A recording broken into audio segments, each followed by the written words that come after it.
Hello everyone, অনেক দিন পরে আবার একটা ভিডিও নিয়ে আসলাম ছুটির দিনে। তো সকালবেলা নাস্তা করতে করতে ভাবলাম বাইরে যেহেতু বৃষ্টি হচ্ছে, তো যদি একটু গরম ভাতের সাথে ইলিশ মাছ ভাজা হয় তো কেমন হয়। তারপরে যেমন কথা তেমন কাজ, গেলাম বাজারে দুজন মিলে হাজব্যান্ড ওয়াইফ, একটা ইলিশ মাছ নিলাম।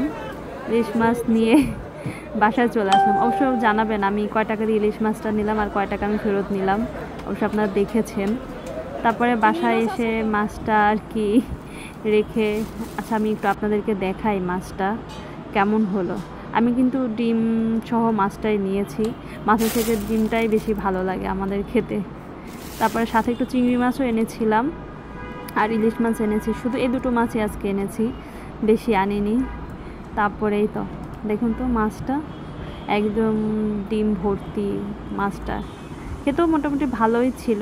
তারপরে আমি তো লবণ হলুদ মরিচ মাখিয়ে তারপরে মাছটাকে একটু আমি আধা ঘন্টা 1 ঘন্টার মতো রেস্টে দিয়েছিলাম।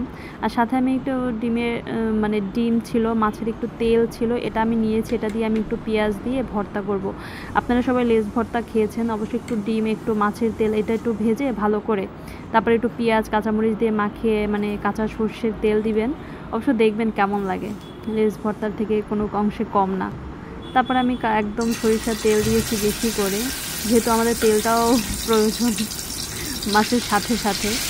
এই তো ভাজাটা আমি কমপ্লিট করছি, তারপরে আমি খাবারটা আর কি সার্ভ করে দিচ্ছি আমার হাজব্যান্ডের জন্য। প্রথম আমি নিয়ে নিচ্ছি, ওর সময় আমরা দুজন একসাথেই বসেছি। এই তো দেখুন তো, এই যে সেই ভর্তাটা আমি করেছি ডিম দিয়ে অ্যান্ড মাছের তেল দিয়ে।